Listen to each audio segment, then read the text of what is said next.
Songadh police સ્ટેશનથી માત્ર 500 મીટરના અંતરે અને બસ સ્ટેન્ડની બાજુમાં જ જાહેર રસ્તા પર રાત્રિના અંધકારમાં ચોરે શટલનું લોક કાપી લાખો રૂપિયાના મોબાઈલ અને રોકડની ચોરી કરી જતા સોનગઢ પોલીસ અને જીઆરડી ટીઆરપીની કામગીરી સામે અનેક સવાલ ઊભા થયા હતા।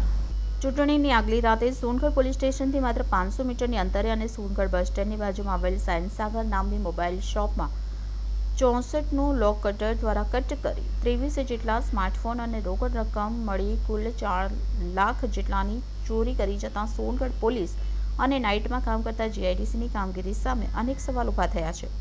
નોંધવું રહ્યું કે સોનગઢ શાકભાજી માર્કેટની ચોકડી પર આવેલ સાયન્સ સાગર મોબાઈલ શોપ એવા સ્થળે આવેલી છે કે જ્યાંથી 24 કલાક લોકોની અવરજવર થતી હોય છે। ત્યારે ચોર ચૂંટણીની આગલી રાતે કે જ્યારે સમગ્ર ગુજરાતમાં ચુસ્ત પોલીસ બંદોબસ્ત ગોઠવાયેલો હોય છે એવા સમયે જ જાહેર રસ્તા પર આવેલ દુકાનમાંથી લાખો રૂપિયાની ચોરી કરી જતા જાણે સોનગઢ પોલીસ અને તાપી જિલ્લા પોલીસની કામગીરીને ચેલેન્જ આપી રહ્યો હોય એવી ઘટના સામે આવી છે। આ ઘટનામાં મોઢા પર માસ્ક પહેરીને ચોરી કરી રહેલ ચોરના સીસીટીવી ફૂટેજ પણ સામે આવ્યા છે। ત્યારે તાપીની સોનગઢ પોલીસ ક્યારે આ ચોરને ઝડપી પાડે છે તે જોવું રહ્યું। જ્યારે અહીં અનેક સવાલ એ પણ ઊભા થાય છે કે આવા 24 કલાક ધબકતા વિસ્તારમાં જો ચોરી થતી હોય તો અન્ય દુકાનદારોની સુરક્ષા કેટલી?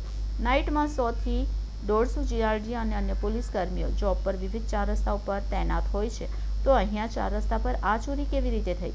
સોનગઢ નગરપાલિકાએ પણ લાખો રૂપિયાના કેમેરા પાછળ ખર્ચ કર્યાની વાત જાણવા મળી રહી છે। ત્યારે એ કેમેરા હાલ કેટલા કામ લાગે છે તે પણ જોવું રહ્યું।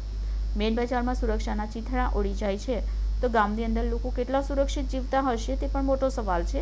હવે પોલીસ આવી ઘટનાઓ બનતી અટકાવવા શું પગલાં લે છે તે પણ આવનાર દિવસોમાં જોવું રહ્યું। Reporter Bindeshwari Shah, city golden news. जी, आपનું નામ? पंकज चौधरी। पंकजभाई, આપની દુકાનનું નામ? Sai Sagar mobile shop. ક્યાં આવેલી છે આ દુકાન? શાકભાજી માર્કેટના સામે। શાકભાજી માર્કેટના સામે। કાલે આશરે કેટલા વાગે અહીંયા ચોરી થઈ? 1 થી 1.5 વાગે। 1 થી 1.5 વાગ્યાની વચ્ચે કેટલા મોબાઈલની ચોરી થઈ? 22 થી 23 મોબાઈલ। 22 થી 23 મોબાઈલ। રોકડા પૈસા કેટલા ગયા? 31 થી 32 રૂપિયા। ટોટલ કુલ કેટલા રૂપિયાના મત્તાની ચોરી થઈ કહેવાય? 3.5 થી 4 લાખ। 3.5 થી 4 લાખ રૂપિયાની। આ મોબાઈલ બસ સ્ટેન્ડ, આ શોપ જે છે તમારી બસ સ્ટેન્ડથી કેટલી દૂરમાં આવેલી છે? બસ સ્ટેન્ડથી 2-3 દુકાન છોડીને। અને પોલીસ સ્ટેશન અહીંથી કેટલી દૂર છે? પોલીસ સ્ટેશન બસ 10-15 પગલાં પર। બરાબર છે। હવે તમે પોલીસ પાસે શું અપેક્ષા રાખો છો?